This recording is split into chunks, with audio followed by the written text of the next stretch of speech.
کی کوشش کریں۔ ان 10 دنوں کے اندر کیے جانے والے افضل ترین اعمال میں سے ایک عظیم ترین عمل اللہ رب العالمین کے نام پر ذبح کیے جانے والے جانور یعنی قربانی ہے۔ قربانی شریعت اسلامیہ کے اندر ایک بڑا مقام اور مرتبہ رکھتی ہے۔ اللہ رب العالمین نے اہل ایمان کو قربانی کا حکم دیا ہے۔ قرآن پاک میں اللہ رب العالمین نے نبی کریم صلی اللہ علیہ وسلم سے فرمایا فَصَلِّ لِرَبِّكَ وَانْحَرْ، اپنے رب کے لیے نماز پڑھیے اور قربانی کیجیے۔ یہاں پر جس نماز کا اللہ رب العالمین نے حکم دیا، مفسرین کرام کا کہنا ہے کہ یہ عید کی نماز ہے، اور اس کے بعد اللہ رب العالمین نے جانور کو قربان کرنے کا حکم دیا۔ اسی طریقے سے اللہ رب العالمین فرماتا ہے قُلْ إِنَّ صَلَاتِي وَنُسُكِي وَمَحْيَايَ وَمَمَاتِي لِلَّهِ رَبِّ الْعَالَمِينَ، کہہ دیجئے کہ بے شک میری نماز، میری قربانی، میرا جینا، میرا مرنا سب اللہ کے لیے ہے جو تمام جہانوں کا رب ہے۔ بے شک ایک مومن کا جینا، ایک مومن کا مرنا، اس کی ساری عبادتیں اللہ رب العالمین کے لیے ہوتی ہیں۔ اسی طریقے سے اللہ رب العالمین نے فرمایا وَلِكُلِّ أُمَّةٍ جَعَلْنَا مَنْسَكًا لِيَذْكُرُوا اسْمَ اللَّهِ عَلَى مَا رَزَقَهُم مِّن بَهِيمَةِ الْأَنْعَامِ، ہم نے ہر امت کے لیے قربانی مقرر کی تاکہ بہیمۃ الانعام جانوروں کو وہ لوگ اللہ کے نام سے ذبح کریں۔ میرے محترم بھائیو، بے شک قربانی کتاب اللہ سے ثابت شدہ حقیقت ہے۔ اسی لیے اللہ کے رسول صلی اللہ علیہ وسلم نے اپنی حیات طیبہ کے اندر کثرت سے قربانی کی ہے۔ حضرت عبداللہ بن عمر رضی اللہ تعالی عنہ بیان فرماتے ہیں اللہ کے نبی صلی اللہ علیہ وسلم مدینہ طیبہ کے اندر ہر سال قربانی کیا کرتے تھے۔ اسی طریقے سے انس بن مالک رضی اللہ تعالی عنہ کا بیان ہے نبی کریم صلی اللہ علیہ وسلم نے 2 موٹے تازے بکروں کی قربانی کی، اللہ کا نام لے کر آپ نے انہیں ذبح فرمایا۔ تو قربانی کتاب اللہ سے بھی ثابت ہے، نبی کریم صلی اللہ علیہ وسلم کی سنت طیبہ سے بھی ثابت ہے۔ میرے محترم بھائیو، یہ قربانی کیا ہے؟ اگر کوئی یہ سمجھتا ہے کہ قربانی صرف ایک جانور کے ذبح کرنے کا نام ہے، جانور ذبح کر کے اسے کھانے اور کھلانے کا نام ہے، تو ایسی صورت میں اس نے حقیقت میں قربانی کے مفہوم کو سمجھا ہی نہیں ہے۔ قربانی میرے محترم بھائیو کیا ہے؟ قربانی حقیقت میں وہ عظیم ذبیحہ ہے جس کا اللہ رب العالمین نے ابراہیم علیہ السلام سے تذکرہ فرمایا، کہا وَفَدَيْنَاهُ بِذِبْحٍ عَظِيمٍ، ہم نے ان کو عظیم ذبیحہ فدیے میں دے دیا۔ کون سا ذبیحہ دیا؟ ہم سب اس حقیقت کو جانتے ہیں کہ اللہ کے خلیل ابراہیم علیہ السلام کو بڑھاپے کی عمر میں جب اللہ رب العالمین نے اسماعیل جیسے سعادت مند فرزند سے نوازا، اللہ رب العالمین نے ابراہیم علیہ السلام پر ابتلا اور آزمائش کے سلسلے کو لمبا کر دیا۔ اللہ رب العالمین نے اولاً حکم دیا کہ دودھ پیتے بچے اور اس کی ماں کو جنگل و بیابان میں چھوڑ دیں، ایسی وادی میں جہاں پر زندگی کا تصور نہیں ہو سکتا۔ اللہ کے حکم کی تعمیل میں اللہ کے خلیل نے بغیر کسی تردد کے ماں اور بچے کو جنگل و بیابان میں چھوڑ دیا۔ جب اللہ رب العالمین کی مرضی ہوئی، زمزم وجود میں آیا، اس کے بعد اللہ رب العالمین فرماتا ہے فَلَمَّا بَلَغَ مَعَهُ السَّعْيَ قَالَ يَا بُنَيَّ إِنِّي أَرَى فِي الْمَنَامِ أَنِّي أَذْبَحُكَ فَانظُرْ مَاذَا تَرَى، جب وہ ان کے ساتھ چلنے پھرنے کے لائق ہو گئے، دوڑ دھوپ کے لائق ہو گئے، یعنی اسماعیل علیہ السلام جب ابراہیم کے ساتھ دوڑ دھوپ کرنے کے لائق ہو گئے تو انہوں نے اپنے بیٹے سے کہا، کیا کہا؟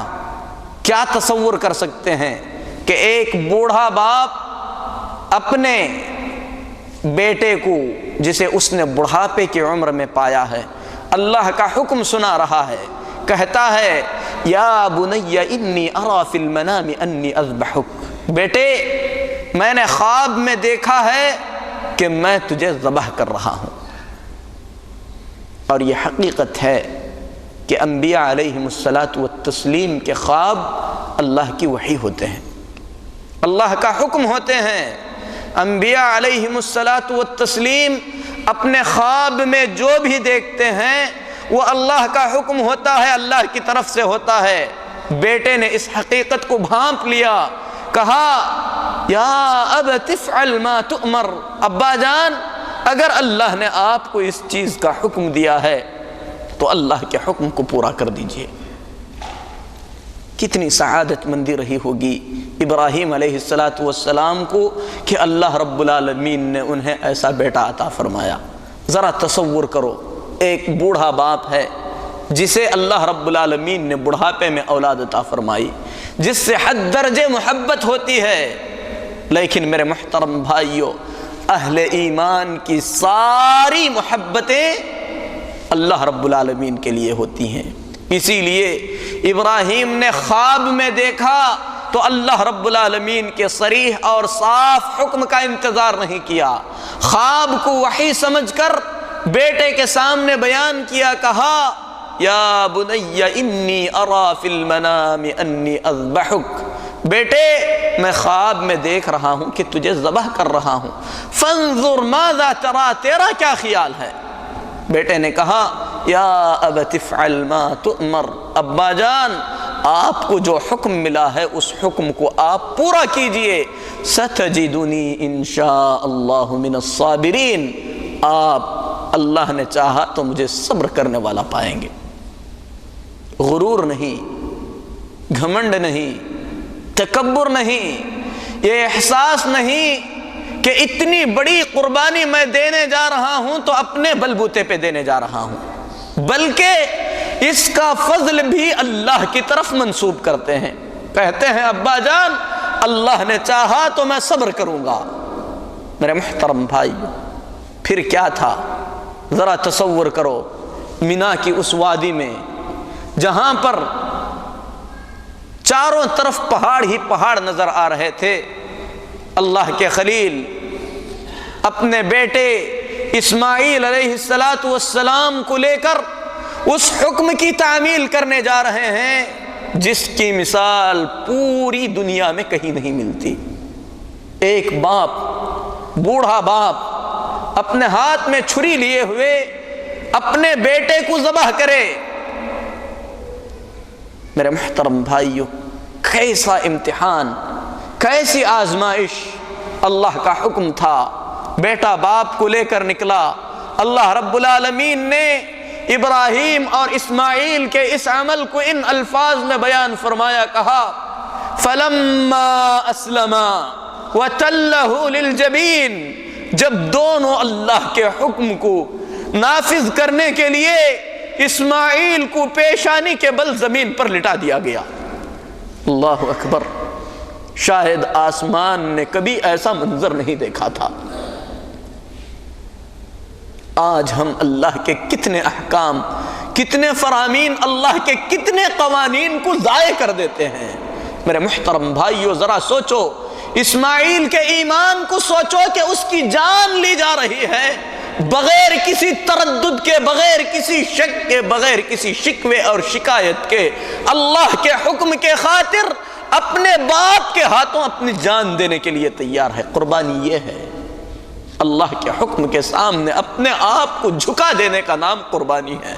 اللہ فرماتا ہے فَلَمَّا أَسْلَمَا، جب دونوں اللہ کے حکم کے تحت اللہ کے حکم کو مان کر اسماعیل کو زمین پر لٹا دیا، وَتَلَّهُ لِلْجَبِينِ نَادَيْنَاهُ أَن يَا إِبْرَاهِيمُ، ہم نے پکار کر کہا کہ اے ابراہیم قد صدقت الرؤیا انا كذلك نجزی المحسنین، جو خواب تم نے دیکھا اس خواب کو تم نے پورا کر دکھلایا، ہم احسان کرنے والوں کو ایسا ہی بدلہ دیتے ہیں۔ اللہ رب العالمین کو اسماعیل کی جان مقصود نہیں تھی، ابراہیم کا امتحان مقصود تھا۔ ابراہیم علیہ السلام نے بغیر تردد کے اللہ رب العالمین کے اس امتحان میں کامیابی حاصل کر لی۔ میرے محترم بھائیو، یہ قربانی ہے۔ قربانی یہ ہے کہ اللہ کے حکم کے سامنے اگر بیٹے کو بھی ذبح کرنے کے لیے کہا جائے تو ذبح کرنے کا جذبہ ہمارے دلوں میں پیدا ہو جائے۔ اگر ہمارا جان، ہمارا مال، ہمارے اولاد، ماں باپ، ہمارا خاندان، ہماری تجارتیں اور ہماری کوٹھیاں اللہ کی محبت سے زیادہ ہمارے دل میں گھر کر چکی ہیں تو ایسے دلوں کو چاہیے کہ اللہ کا یہ فرمان پڑھیں، قُلْ إِنْ كَانَ آبَاءَكُمْ وَأَبْنَاؤُكُمْ وَأَزْوَاجُكُمْ وَعَشِيرَتُكُمْ وَأَمْوَالٌ اقْتَرَفْتُمُوهَا وَتِجَارَةٌ تَخْشَوْنَ كَسَادَهَا أَحَبَّ إِلَيْكُم مِّنَ اللَّهِ وَرَسُولِهِ وَجِهَادٍ فِي سَبِيلِهِ فَتَرَبَّصُوا حَتَّى يَأْتِيَ اللَّهُ بِأَمْرِهِ۔ اگر تمہارے ماں باپ، تمہارے بیوی بچیاں، تمہارے بیویاں، تمہارے بچے، تمہارا خاندان، تمہاری تجارتیں تمہیں اللہ سے پیاری لگتی ہیں، اللہ کے راستے میں جہاد سے پیاری لگتی ہیں تو انتظار کرو، اللہ کا حکم بہت ہی جلد آ جائے گا۔ میرے محترم بھائیو، قربانی صرف ایک جانور کو ذبح کرنے کا نام نہیں ہے، بے شک وہ ان عظیم ہستیوں کی، ان مقام و مرتبے والے پیغمبروں کی سنت ہے جو اللہ رب العالمین نے امت محمدیہ کے اندر رکھی ہے۔ قربانی کا جانور ذبح کرتے وقت اگر یہ جذبہ ہمارے دلوں میں نہ آئے تو میرے محترم بھائیوں، ایسی قربانیوں کا کوئی فائدہ نہیں ہے۔ اسی لیے اللہ رب العالمین نے قربانی کو بیان کرنے کے بعد کیا کہا؟ لَن يَنَالَ اللَّهَ لُحُومُهَا وَلَا دِمَاؤُهَا وَلَكِنْ يَنَالُهُ التَّقْوَى مِنْكُمْ۔ اللہ تبارک و تعالیٰ کو تمہارے جانوروں کا نہ تو گوشت پہنچتا ہے نہ تو اس کا خون پہنچتا ہے، اگر کوئی چیز پہنچتی ہے تو وہ تمہارے دلوں کا تقوی اور تمہارے دلوں کی پرہیزگاری ہے۔ تقوی کسے کہتے ہیں؟ تقوی کا مطلب کیا ہے؟ تقوی کا مطلب ہے اللہ کے حکم کو اللہ رب العالمین کا حکم سمجھتے ہوئے علم کی روشنی میں قبول کر لینا، حکم بجا لاتے ہوئے اللہ رب العالمین کے ثواب کی امید کرنا، دنیا کا کوئی مقصد نہیں ہونا چاہیے۔ تقوی کا مطلب کیا ہے؟ تقوی کا مطلب اللہ کے منع کردہ چیزوں سے، اللہ سے ڈرتے ہوئے علم کی روشنی میں باز آ جانا، یہ تقوی ہے۔ میرے محترم بھائیو، قربانی کا مقصود تقوی ہے، روزے کا مقصود تقوی ہے، حج کا مقصود تقوی ہے۔ اگر مومن کی زندگی میں تقوی نہ رہے تو ایسی صورت میں وہ مومن ہی نہیں ہے، کیونکہ اللہ رب العالمین نے متقیوں کی صفت یہ بیان فرمائی کہ وہ مومن ہوتے ہیں۔ میرے محترم بھائیو، قربانی ابراہیم علیہ السلام کی سنت ہے۔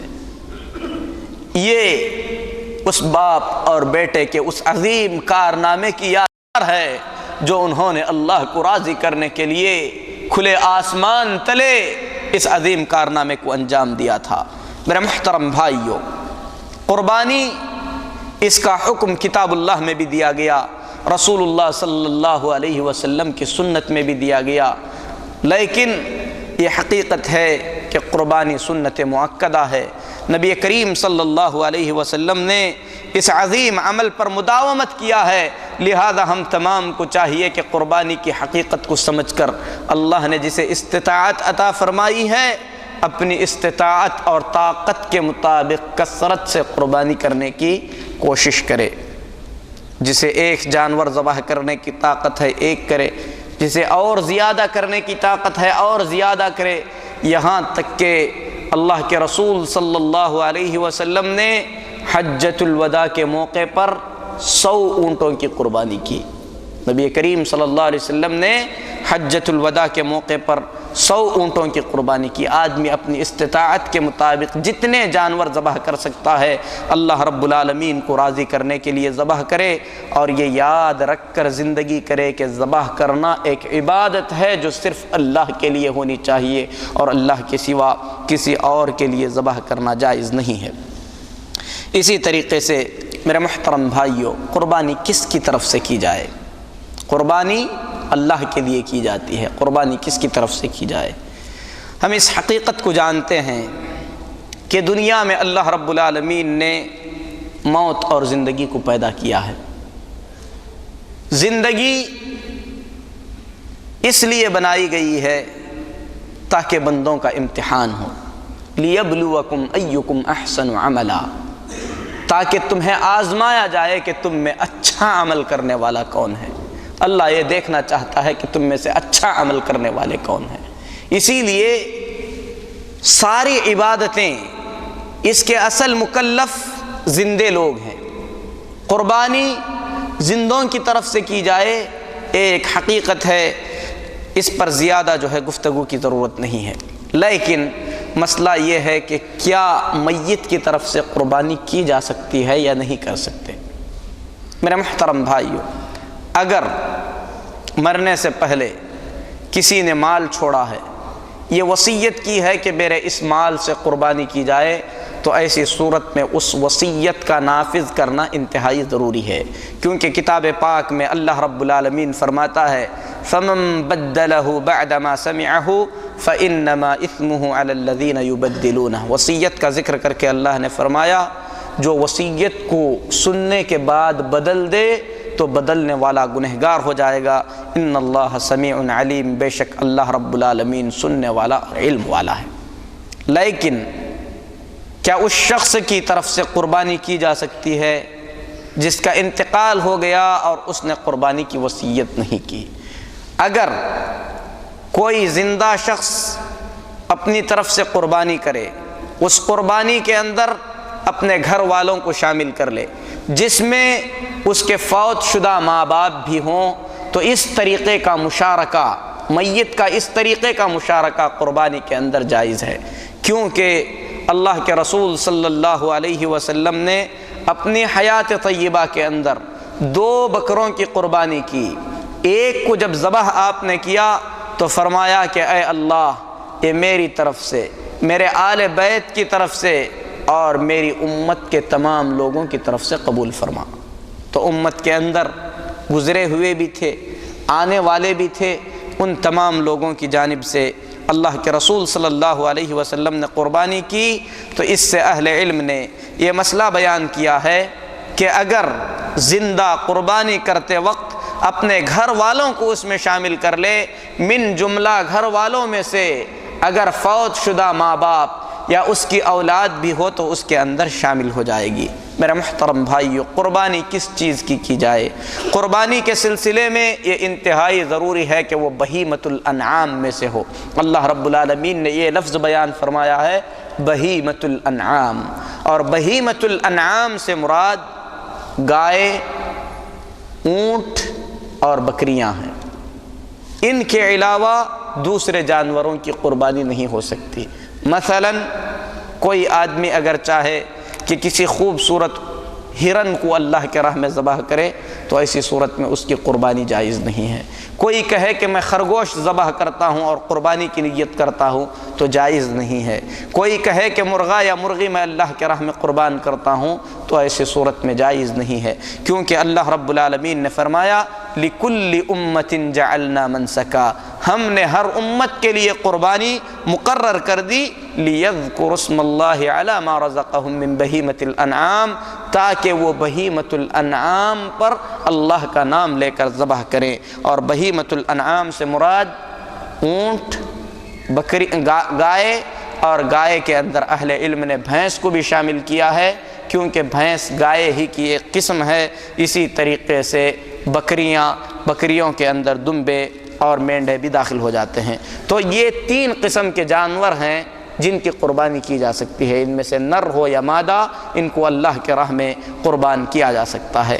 قربانی کے لیے یہ ضروری ہے کہ ان جانوروں کا قربانی کے لیے انتہائی ضروری ہے کہ یہ جانور جن کا ابھی ذکر کیا گیا مقررہ عمر کو پہنچیں۔ ہر جانور کی مقررہ عمر ہے۔ نبی کریم صلی اللہ علیہ وسلم نے اس حقیقت کو مسلم شریف کی روایت میں اس طریقے سے بیان فرمایا ہے، لا تذبحوا الا مسنہ، صرف دانت کیے ہوئے جانور کو ذبح کرو، الا ان تعسر علیکم فتذبحوا جذعة من الضأن، ہاں اگر دانت کیا ہوا جانور تمہیں ملنا دشوار ہو جائے تو ایسی صورت میں بھیڑ کے 6 مہینے کے بچے کو ذبح کیا جا سکتا ہے۔ تو قربانی کے جانور کی شرائط میں سے ایک شرط یہ ہے کہ وہ بہیمۃ الانعام میں سے ہو، یعنی اونٹ، گائے اور بکری کی قسم سے ہو۔ اسی طریقے سے دانت کیا ہوا ہو، جس کی عمر اہل علم نے یوں بیان فرمائی ہے کہ اگر بکری ہو تو ایسی صورت میں 1 سال سے زیادہ کی ہو، بکری اور بکرا دونوں 1 سال سے زیادہ کے ہوں، بھیڑ 6 مہینے کا ہو تو قربانی کے لیے درست ہے۔ اسی طریقے سے بکرا ہو اور گائے ہو، اور اسی طریقے سے سانڈ، دونوں کی عمر جو ہے 2 سال سے کم کی نہ ہو۔ اونٹ ہو تو ایسی صورت میں 5 سال سے کم کی نہ ہو۔ کس طریقے سے ہم جان سکتے ہیں کہ یہ 1 سال کا ہے، 2 سال کا ہے اور جو ہے 5 سال کا ہے؟ اس سلسلے میں اہل خبرہ، جن لوگوں کو اس سلسلے میں معلومات ہیں، انہوں نے یہ بیان کیا ہے کہ جانور کے دانت دیکھے جائیں گے۔ بکری نے اگر اپنے دانت گرا دیے ہیں، اس کے دانت نکل آئے ہیں، اس کو دانت کیا ہوا جانور کہتے ہیں، یہ قربانی کے لائق ہے۔ اوپر کے دانت دیکھے جائیں گے کہ نیچے کے؟ بکری کے نیچے کے، کیونکہ اوپر کے دانت ہی نہیں ہوتے ہیں، بکری کے اوپر کے دانت نہیں ہوتے ہیں۔ تو ضروری ہے کہ وہ ایک مقررہ عمر کو پہنچا ہوا جانور ہو۔ بکری کی 1 سال سے زیادہ کی عمر ہونا شرط ہے، گائے کی 2 سال سے زیادہ کی ہونا شرط ہے، اونٹ کے لیے 5 سال سے زیادہ کا ہونا شرط ہے۔ البتہ بھیڑ، ان چیزوں کے نہ ملنے کی صورت میں 6 مہینے کے بھیڑ کے بچے کو ذبح کیا جا سکتا ہے، جس کی کئی دلیلیں ہیں۔ اسی طریقے سے قربانی کے جانور کے لیے یہ انتہائی ضروری ہے کہ وہ عیوب سے پاک ہو، اور شریعت اسلامیہ کے اندر 4 عیوب کا خصوصیت کے ساتھ ذکر کیا گیا ہے۔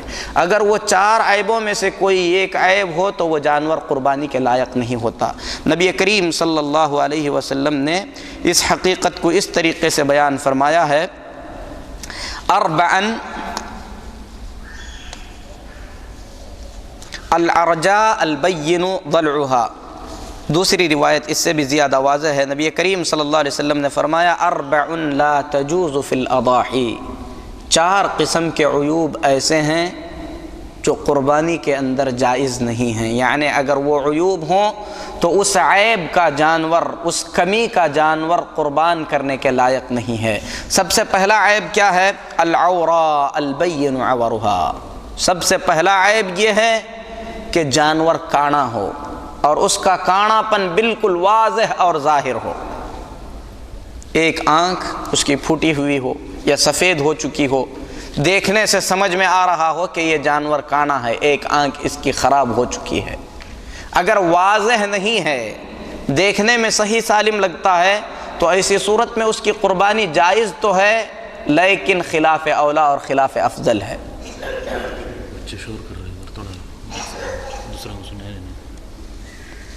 خواتین بچوں کی طرف دھیان دیں، کیونکہ آوازیں یہاں تک بھی پہنچ رہی ہیں۔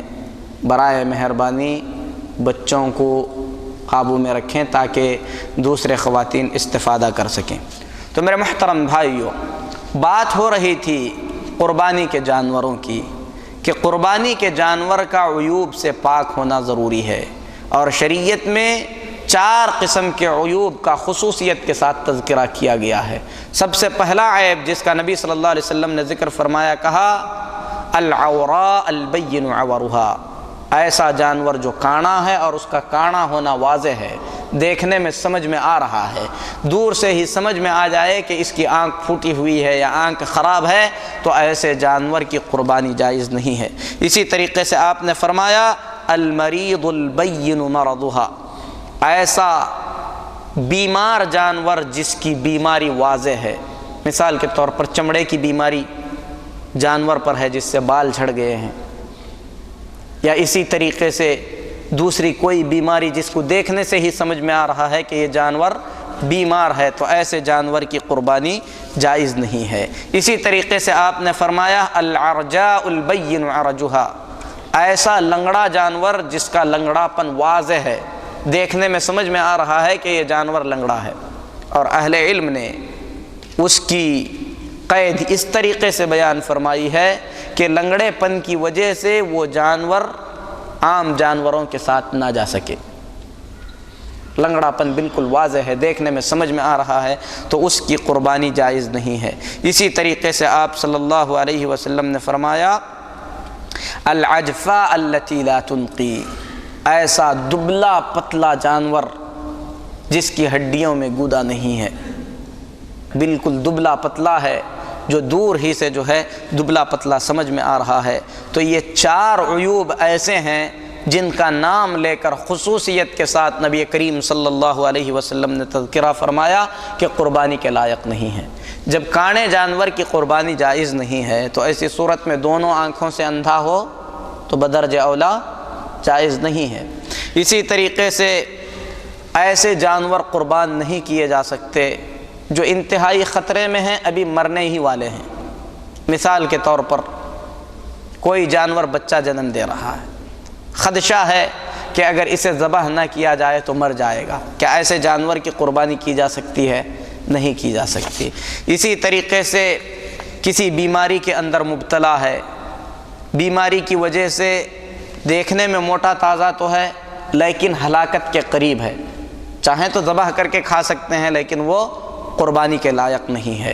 اسی طریقے سے نبی کریم صلی اللہ علیہ وسلم نے لنگڑے پن کا تذکرہ فرمایا، تو ایسے جانور کی قربانی بھی نہیں ہو سکتی جس کا 1 پیر یا 2 پیر کٹے ہوئے ہوں، چونکہ لنگڑا اگر قربانی نہیں کر سکتے تو پیر ٹوٹے جانور کی بدرجہ اولا جو ہے قربانی نہیں کی جا سکتی۔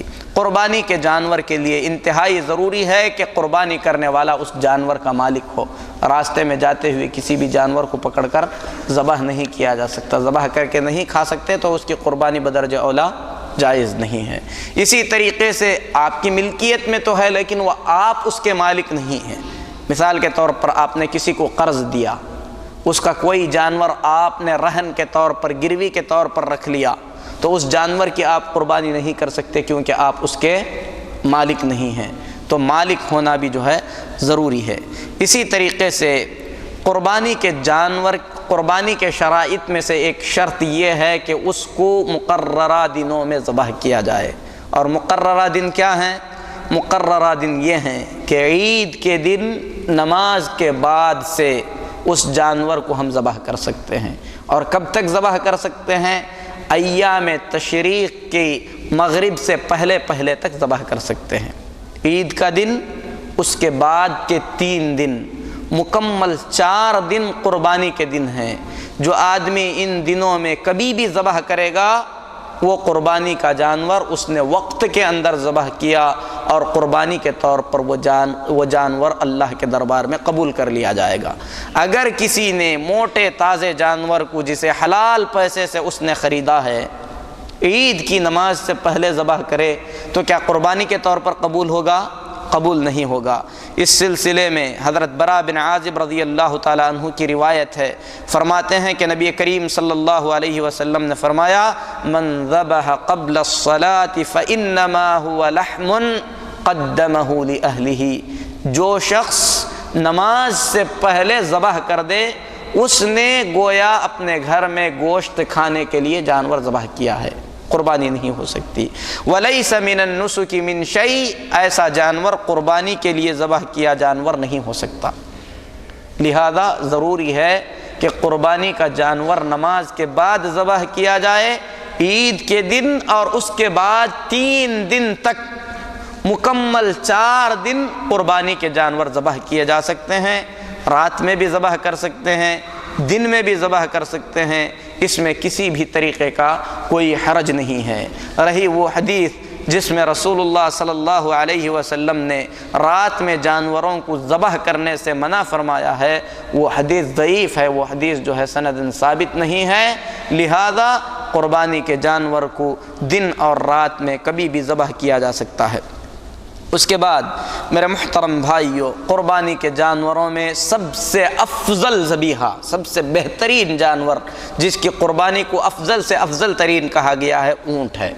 اس کے بعد گائے ہے، اس کے بعد بکری ہے، اور ان میں وہ جانور سب سے زیادہ بہتر ہے جو موٹا تازہ اور دیکھنے میں خوبصورت ہو، کیونکہ اللہ کے رسول صلی اللہ علیہ وسلم نے جن بکریوں کی قربانی فرمائی اس کی صفت بیان کرتے ہوئے صحابہ کرام رضوان اللہ علیہم اجمعین نے بیان کیا، کہا کہ اللہ کے رسول صلی اللہ علیہ وسلم نے 2 بکروں کی قربانی کی، اقرن اچھی سینگ والے تھے، فیحل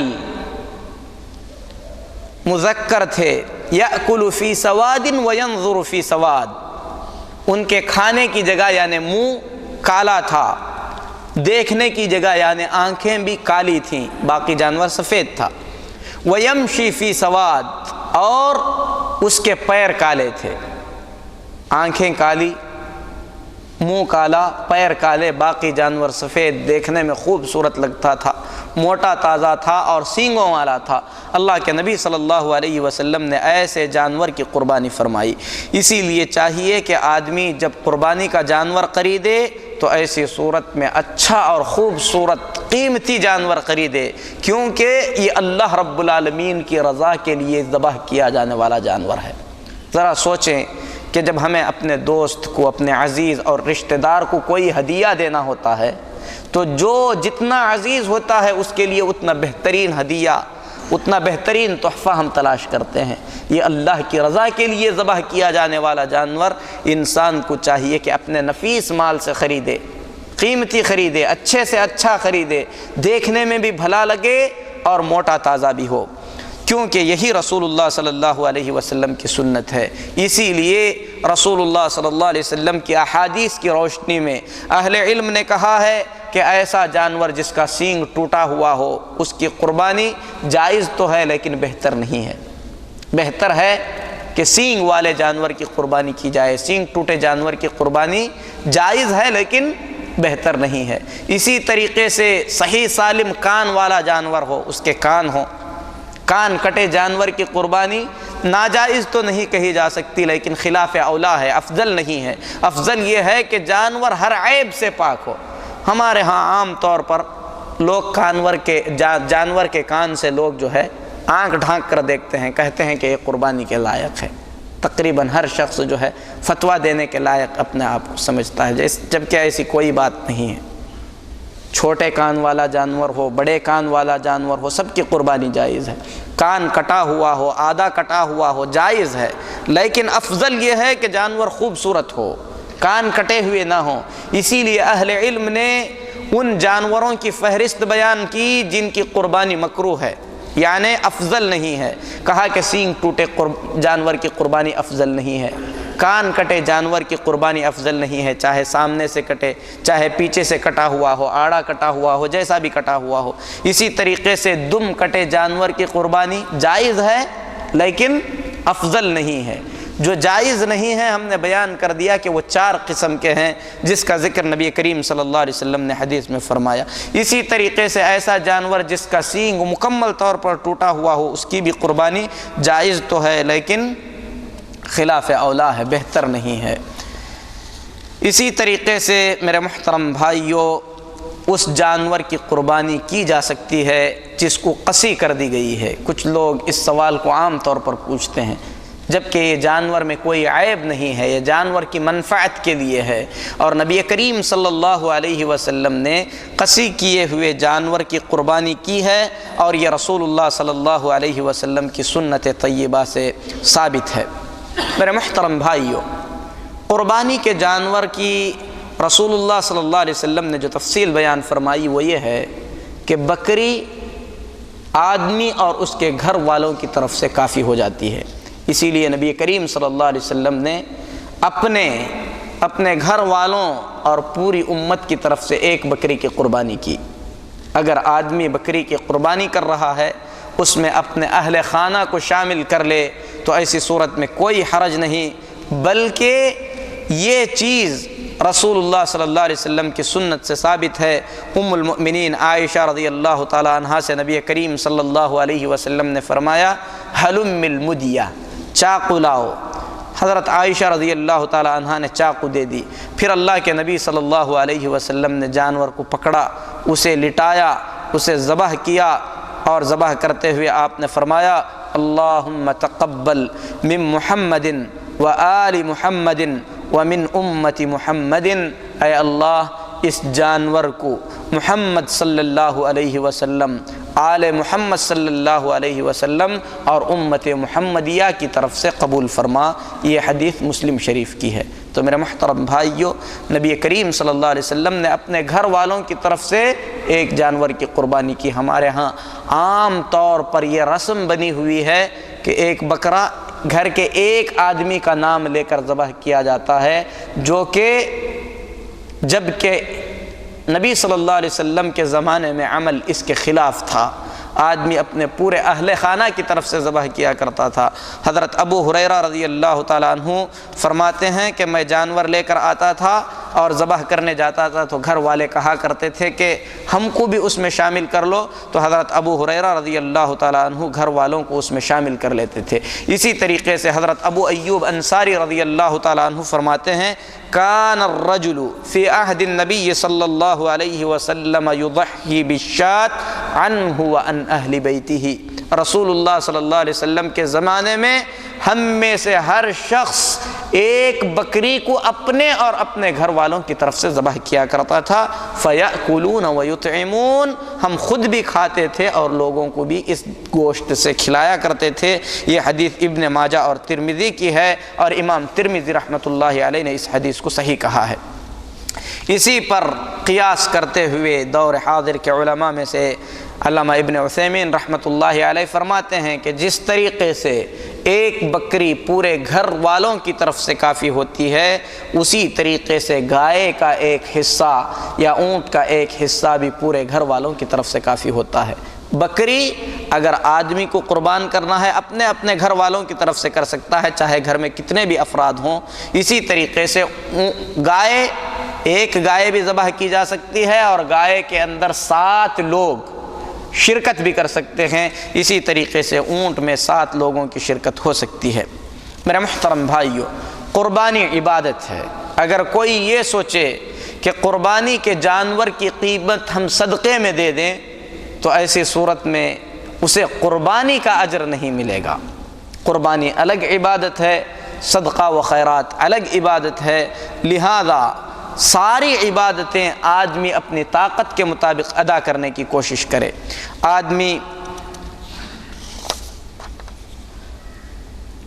قربانی کا جانور جب خرید لے یا قربانی کا جانور جب فکس کر دے، کہے کہ میں نے اس جانور کو قربانی کی نیت سے خریدا ہے، تو اس جانور سے متعلق کچھ احکام ہیں۔ سب سے پہلا حکم تو یہ ہے کہ اس جانور کی حفاظت کرے۔ اگر جانور آدمی کی لاپرواہی سے غائب ہو جائے یا کسی طریقے سے مر جائے یا اسے کسی طریقے کا نقصان پہنچ جائے تو ایسی صورت میں ضروری ہو جائے گا کہ اس کے بدلے میں ویسا ہی یا اس سے افضل جانور خرید کر کے قربان کرے۔ چوری ہو گیا، لاپرواہی سے مر گیا، اسی طریقے سے جو عیوب ہم نے بیان کیے ہیں ان عیوب میں سے کسی عیب کا شکار ہو گیا، مثلا کسی ایسی جگہ پر ہم نے رکھ دیا کہ وہ بیمار ہو گیا اور ایسی بیماری اسے لاحق ہو گئی جو قربانی کے لیے رکاوٹ بنتی ہے، تو ایسی صورت میں ہم پر لازم ہوگا کہ اس کے بدلے میں دوسرا جانور خرید کر ہم قربانی کریں۔ آدمی کی لاپرواہی سے اگر نہ ہو تو ایسی صورت میں آدمی کو اختیار ہے، چاہے تو قربانی کرے اس کے بدلے میں، چاہے تو قربانی نہ کرے۔ میرے محترم بھائیو، اسی طریقے سے قربانی کے لیے ہم نے جانور خرید لیا، اگر اس جانور نے بچہ جنم دے دیا تو ایسی صورت میں اس بچے کا حکم بھی اس کے ماں کے ساتھ جڑ جائے گا۔ مطلب یہ ہے کہ جب اس جانور کی ہم قربانی کریں گے تو اس بچے کو بھی قربان کرنا ہوگا، اس بچے کو ہم بیچ نہیں سکتے۔ قربانی کا جانور ہم نے خرید لیا، دودھ دیتا ہے، تو ایسی صورت میں اس کے بچے کو دودھ چھوڑے بغیر ہم اس کا دودھ نہیں نکال سکتے۔ اگر بچے کی حاجت سے زائد ہو رہا ہے تو ایسی صورت میں اس دودھ کے استعمال میں کوئی حرج نہیں ہے، لیکن بچے کی حاجت سے کم ہے تو ایسی صورت میں اس کا دودھ جو ہے نکالا نہیں جا سکتا۔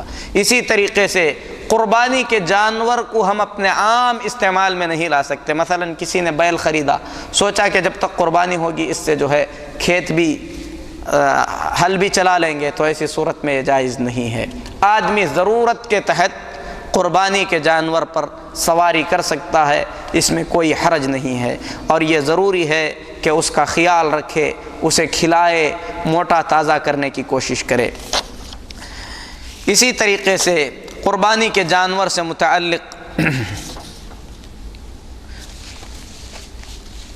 جو احکام ہیں ان میں سے ایک یہ ہے کہ ذبح کرتے وقت آدمی اسلامی آداب کا خیال رکھے۔ عام جانوروں کو ذبح کرتے وقت بھی، قربانی کے جانور کو ذبح کرتے وقت بھی۔ قربانی کے جانور کے ذبح کے بارے میں اگر اونٹ ہے تو اس کے حق میں افضل یہ ہے کہ اس کو نحر کریں۔ نحر کا طریقہ یہ ہے کہ اس کے بائیں پیر کو موڑ کر باندھ دیا جائے، اونٹ کو کھڑا رہنے دیا جائے، اس کی گردن کے نچلے حصے پر تیز دھاری دار چاقو سے اس کی شہرک کو کاٹ دیا جائے تاکہ کھڑے کھڑے تیزی کے ساتھ اس کا خون نکل کر جلد از جلد اس کی روح جو ہے قبض ہو جائے، تاکہ جانور کو تکلیف نہ ہو سکے۔ اس طریقے سے ذبح کرنے میں اونٹ کو زیادہ آرام ہے۔ ذبح بھی کیا جا سکتا ہے، یہ عمل کھڑے کر کے اس کی گردن کے نیچے کے حصے کو کاٹنے کو نحر کہتے ہیں، اور یہ اونٹ کے حق میں سب سے افضل ترین عمل ہے، ذبح بھی کر سکتے ہیں۔ گائے اور بکریوں کو ذبح کیا جا سکتا ہے، بلکہ ذبح کرنا چاہیے، اور ذبح کا طریقہ یہ ہے کہ شہرک سے لے کر تمام رگوں کو کاٹا جائے ذبح کی جگہ پر، چاقو دھاری دار ہو، اور رسول اللہ صلی اللہ علیہ وسلم نے اس عمل سے منع فرمایا ہے کہ کسی جانور کے سامنے کسی جانور کو ذبح کیا جائے، یہ ذبح کے آداب کے خلاف ہے۔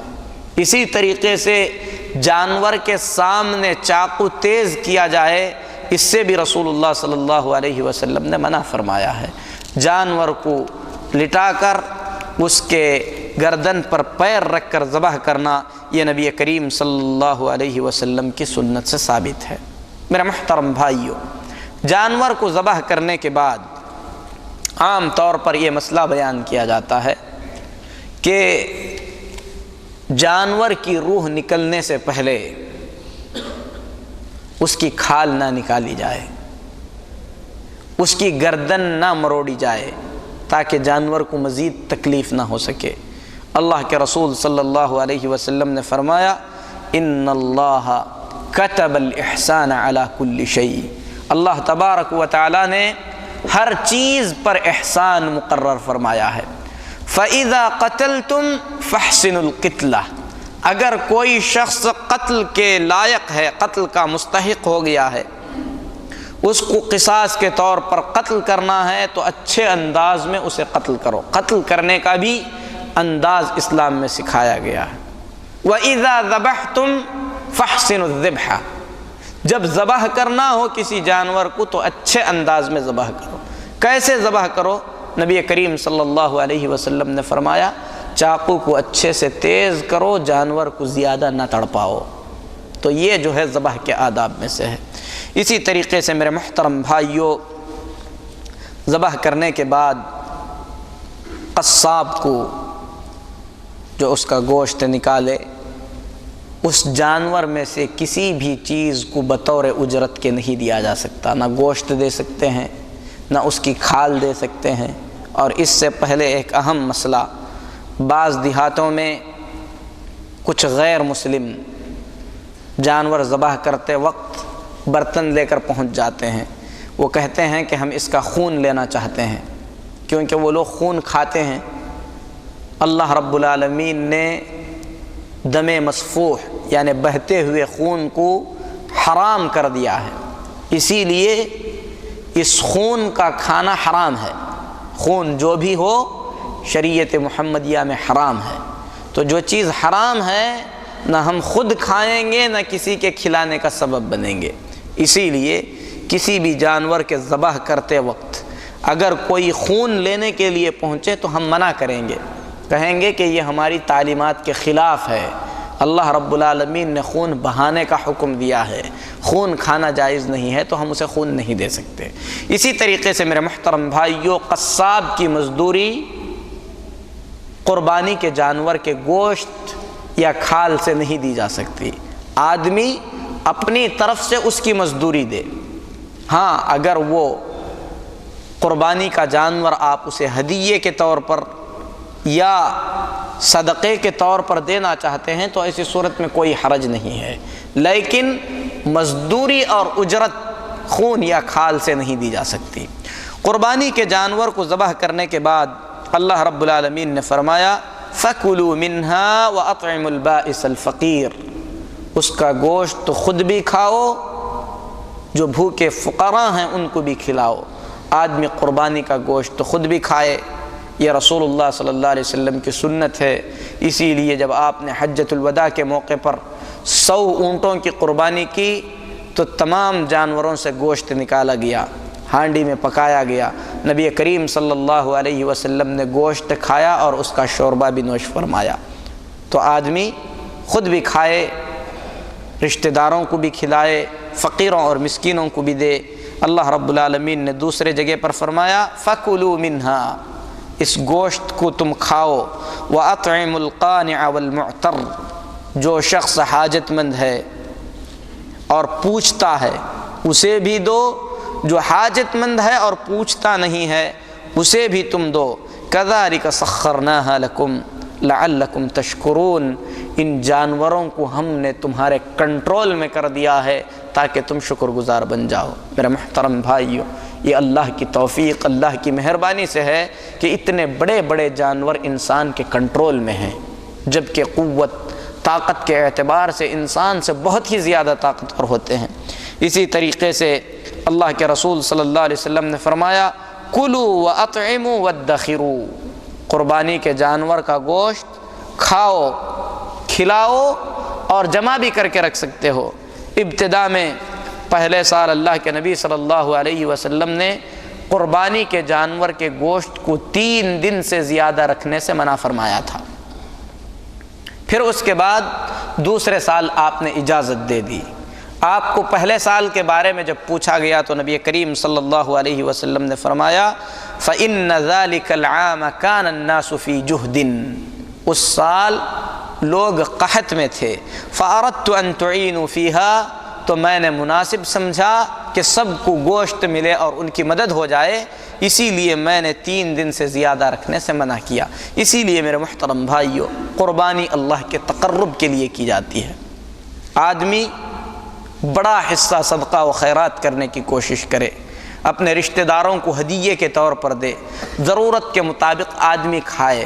عام طور پر ہمارے ماحولوں میں یہ بات پھیلی ہوئی ہے کہ قربانی کے جانور کے گوشت کو برابر 3 حصوں میں تقسیم کرنا چاہیے، جبکہ اس کی کوئی دلیل نہیں ہے۔ اگر آپ کے گھر میں افراد زیادہ ہیں، آپ نے کسی چھوٹے جانور کی قربانی کی ہے اور یہ آپ کی حاجت سے جو ہے حاجت کے برابر کا ہے، تو ایسی صورت میں آپ اسے کھا سکتے ہیں، اس میں کوئی حرج نہیں ہے۔ ایک سے زیادہ جانوروں کی آپ نے قربانی کی ہے، گوشت حد سے زیادہ آپ کے پاس بچ رہا ہے اور گاؤں میں لوگوں نے قربانی نہیں کی ہے، تو آپ 1/3 اپنا حق سمجھ کر رکھیں، یہ بھی درست نہیں ہے، بلکہ حالات کے اعتبار سے آدمی خود بھی کھائے، رشتہ داروں اور پڑوسیوں کا خیال کرے۔ 3 حصے برابر کے کرنے کی ضرورت نہیں ہے، آدمی حالات کے اعتبار سے کبھی زیادہ خرچ کر دے، کبھی زیادہ کھائے اور تھوڑا خرچ کرے، ضرورت کے اعتبار سے اس میں سے کیا جا سکتا ہے، اس میں کوئی حرج نہیں ہے۔ قربانی سے متعلق مسائل میں سے ایک اہم مسئلہ یہ ہے کہ جو آدمی قربانی کرنا چاہتا ہے اور اس نے ذی الحجہ کے مہینے کا چاند دیکھا ہے تو نبی کریم صلی اللہ علیہ وسلم نے اسے یہ رہنمائی فرمائی ہے کہ عشرہ اوائل کے داخل ہونے کے بعد یعنی چاند دیکھ لینے کے بعد اپنے ناخن اور بال نہ نکالے، اسی طریقے سے اپنے چمڑے نہ کاٹے۔ نبی کریم صلی اللہ علیہ وسلم نے ان تمام چیزوں سے منع کیا، یہاں تک کہ قربانی نہ کر دے۔ اہل علم نے اس کی روشنی میں یہ کہا ہے کہ جو آدمی قربانی کر رہا ہے یہ حکم صرف اس کے لیے ہے، لیکن صحابہ کرام رضوان اللہ علیہم اجمعین سے کچھ ایسے آثار ملتے ہیں جس سے یہ پتہ چلتا ہے کہ گھر والوں کو بھی اس عمل سے بچے رہنا چاہیے۔ حضرت عبداللہ بن عمر رضی اللہ تعالیٰ عنہ نے ایک عورت کو دیکھا کہ وہ اپنے بچے کے بال مڈا رہی ہے۔ عبداللہ بن عمر رضی اللہ تعالیٰ عنہ نے فرمایا لو اخرتیہ الی یوم النحر کان افضل، اگر اس بچے کے بال عید الاضحیٰ تک چھوڑ دیے جاتے یعنی ابھی نہ کاٹے جاتے، عید کے دن کاٹے جاتے تو زیادہ بہتر تھا، جبکہ پورے کی طرف سے نہیں، پورے گھر والوں کی طرف سے قربانی ہوتی ہے۔ اسی طریقے سے امام ابن سیرین رحمۃ اللہ علیہ ابتدائی 10 دنوں کے اندر بالوں کے کاٹنے، کسی کا بال کاٹنا پسند نہیں کرتے تھے جو قربانی کرنا چاہتا ہے۔ البتہ جو قربانی نہیں کرتے ہیں تو ایسی صورت میں ان کو کسی بھی طریقے کے جو ہے التزام کی کوئی ضرورت نہیں ہے، وہ چاہے تو جو ہے بال کاٹ سکتے ہیں۔ تو میرے محترم بھائیو، یہ مختصر سے احکام تھے جو قربانی اور ایام ذی الحجہ سے متعلق تھے۔ اللہ رب العالمین سے دعا ہے کہ جو باتیں ہم نے بیان کی ہیں اللہ رب العالمین ان تمام باتوں کو سمجھ کر اس پر عمل کی توفیق عطا فرمائے۔ جو قربانی کر رہے ہیں اللہ ان کی قربانی کو قبول فرمائے، جو مستطیع ہیں اور قربانی نہیں کر رہے ہیں اللہ انہیں قربانی کی توفیق عطا فرمائے۔ اللہ رب العالمین تمام کے اعمال کو درست فرمائے، ایمان پر زندہ رکھے، اللہ تعالیٰ ایمان پر وفات عطا فرمائے۔ آمین وصلی اللہ علی نبینا محمد وعلی آلہ وصحبہ اجمعین۔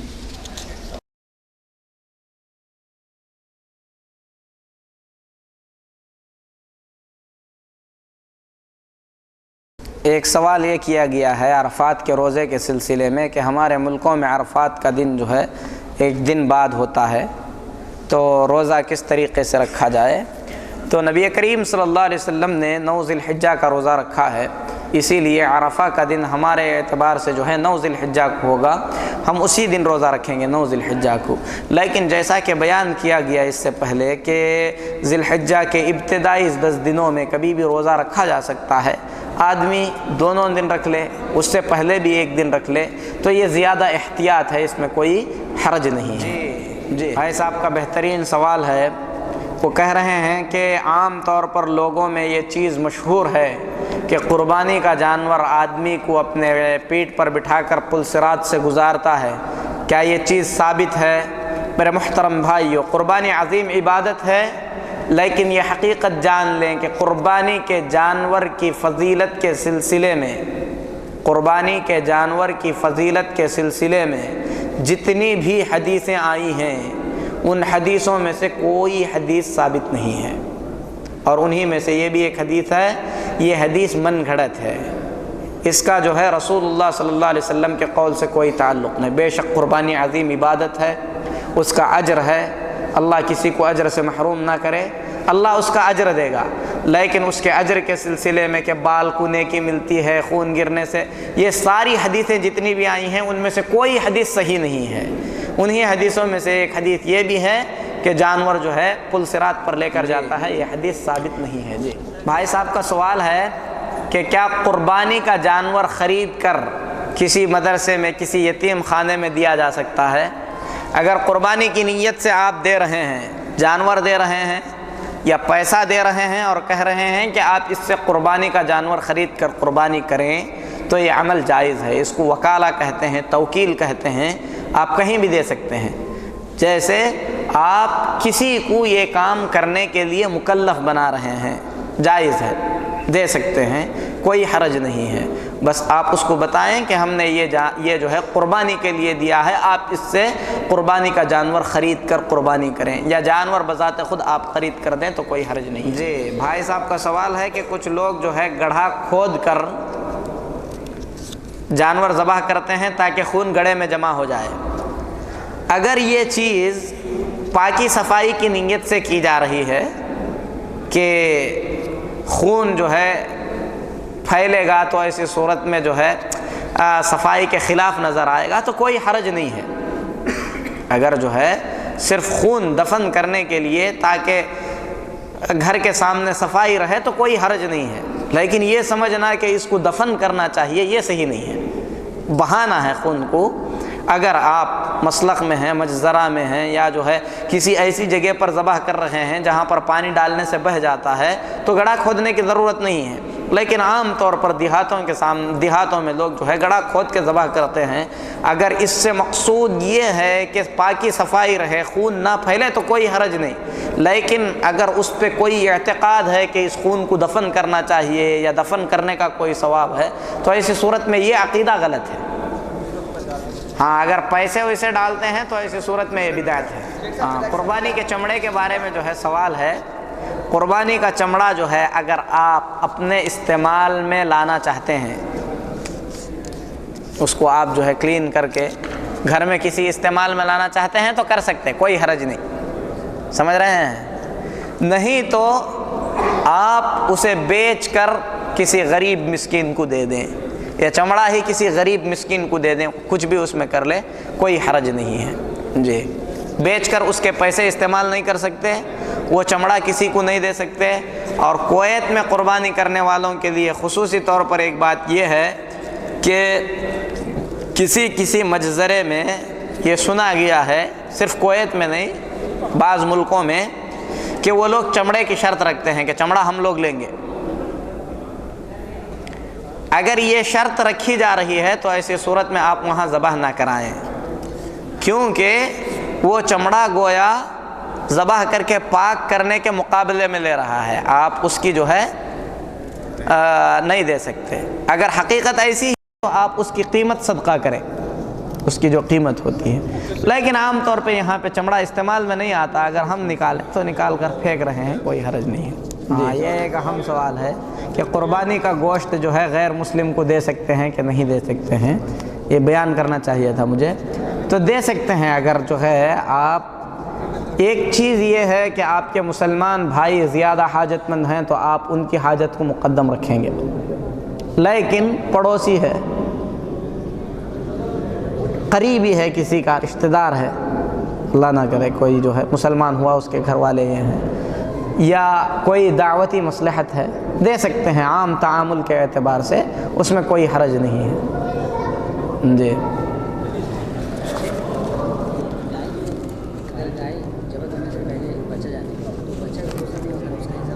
جی 2 سال کا نہیں ہوتا، لیکن وہ جو ہے چونکہ اسی سے پیدا ہوا ہے اس کے ساتھ ذبح کر دیا جائے گا. ہاں اگر آپ گائے لینے کے بعد قربانی کی نیت سے گائے خریدنے کے بعد اس کا بچہ ہوا ہے تو ایسی صورت میں اسے ذبح کیا جائے گا. اگر لینے سے پہلے تھا تو ایسی صورت میں وہ جو ہے قربانی کے لائق نہیں ہے. سمجھ رہے ہیں؟ دونوں میں فرق. پہلا دن ہے، عید کا دن ہے، وہ زیادہ افضل ہے. باقی ایام جائز ہیں، کر سکتے ہیں آپ. 3 دن تک، یعنی عید کا دن ملا کر 4 دن ہیں. کچھ لوگوں کو یہ بھی غلط فہمی ہے کہ عید کا دن اس کے بعد 2 دن، جبکہ عید کا دن اس کے بعد 3 دن ہے.